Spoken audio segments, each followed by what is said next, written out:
But we know that we're heading for a world order, a world without borders. We've talked about that a lot. The whole idea of these things are, and it's coming. Global government's happening for at least 3 reasons. The nuclear proliferation is part of it. You've got to have global governance.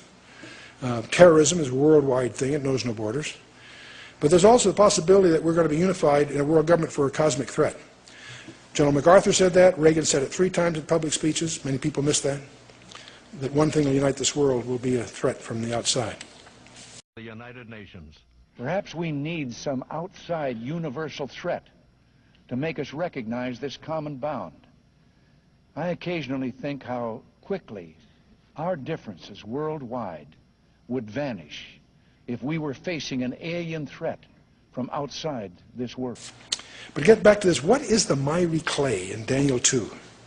See, it's all in Aramaic, not Hebrew. From Daniel 2 to 7 is in the Gentile language of the day, the Aramaic, not the Hebrew. Miry clay is clay made from mire or dust. It's very brittle. When you get to Daniel chapter 2, verse 43, I remember I must have read this hundreds of times over 30 years and never noticed what it said. Shame on me. And Daniel's interpreting this vision. He says, whereas thou sawest the iron mixed with miry clay, they shall mingle themselves with the seed of men. Whoops. Wait a minute. What did he say? See, it's a person. The clay represents some kind of people. It's miry clay, they, switches to a personal pronoun, shall mingle themselves with the seed of men.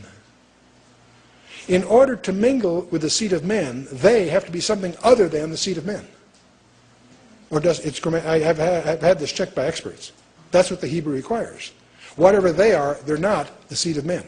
Anunnaki came to the earth to mine gold and other elements to serve in protecting the atmosphere of their distant home planet. After a workers' revolt, the Anunnaki rulers began to genetically alter Cro-Magnon man to create a slave race, resulting in the human race. It was said that we were created by the gods in clay vessels. It was said that we were created by the gods in clay vessels. But it's often, the Rephaim are the dead ones. But see, they're the walking dead, you'll discover. In Genesis 6:4, when we talked about the Nephilim, it says, and also after that, after the flood, we run into people called the Rephaim. Now, one of the questions that lurks behind this study will be, who built the ancient monuments? You know, the world is littered with monuments that defy explanation. Not just the Great Pyramid and Stonehenge. There are palaces and things and temples in which the rocks are the size of boxcars. And they come from hundreds of miles away. And there's all kinds of theories, but the truth is no one really knows how these things were built. There is over 1 million hieroglyph walls in Egypt. Thousands and thousands of hieroglyph walls in Egypt. In the temples, in the tombs, everywhere. They tell us how they made love. They tell us how they eat. They tell us how they went to the washroom. They tell us everything about their life. Everything. Not one of those walls mentioned building the pyramids. What? They forgot? You're talking about something that would have taken a huge effort.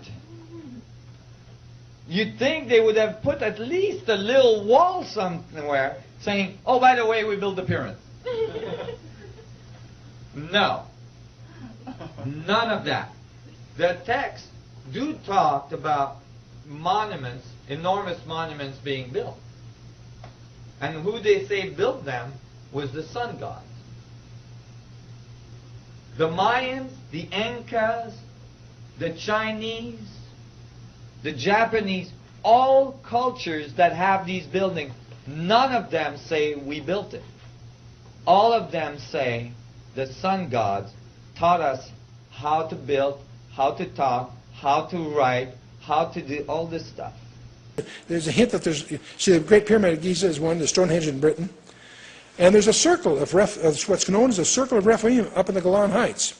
Nan and I were up there once. We got a 4x4 and we went up there, and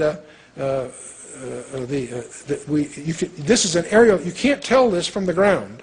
When you're in the air, you realize it's a Stonehenge-type structure. It's called the Gilgal Rephaim. It's up in the Golan Heights, up near Bashan. Desert of Peru.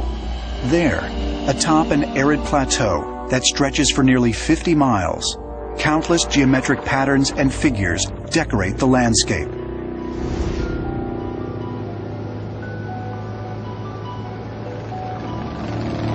You fly over this desert and you see some lines.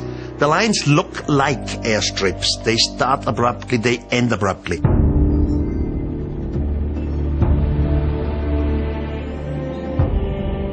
The longest of it is 23 kilometers, right away, not one curve, just incredible, and ending in one of these so-called airstrips.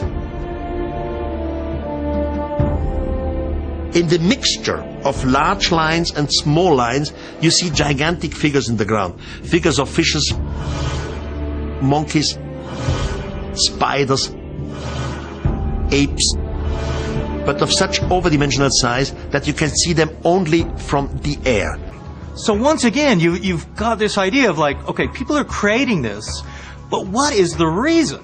Is it to show these gods in aerial vehicles, land here kind of a thing? Because we just don't have a good idea of why people would do this.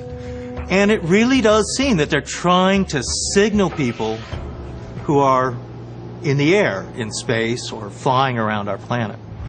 Certain vibrational range which they want to happen. So let's look now at Washington, D.C. Thousands of miles away across the Atlantic, but the same principles apply yet again. David. And there you see a Star of David in the street plan of Washington. There's the Capitol building down the bottom. But it's not a Star of David, funnily enough. It's nothing to do with the Jewish race, the Jewish people. When you look back into the ancient world, this symbol can be found all over the place in the ancient Arab world and the ancient Hindu world, etc. Became associated with Jewish people after the Rothschilds started using it when they developed their banking empire in Frankfurt in Germany and then wider afield. But again, you see in the street plan of Washington, the way it was designed from the start in the District of Columbia, District of the Dove. This is why we have British Columbia. It's why we have Columbia Pictures, why we have Columbia Broadcasting, CBS. They're all Queen Semiramis dove symbolism. And incidentally, just as an aside, look at the symbols of those organizations. The symbol of Columbia Pictures, the lady with the lighted torch. Look at Columbia Broadcasting, the eye, the all-seeing eye, which is on the screen between every program. Columbia University, symbol, lighted torch, because they are brotherhood operations.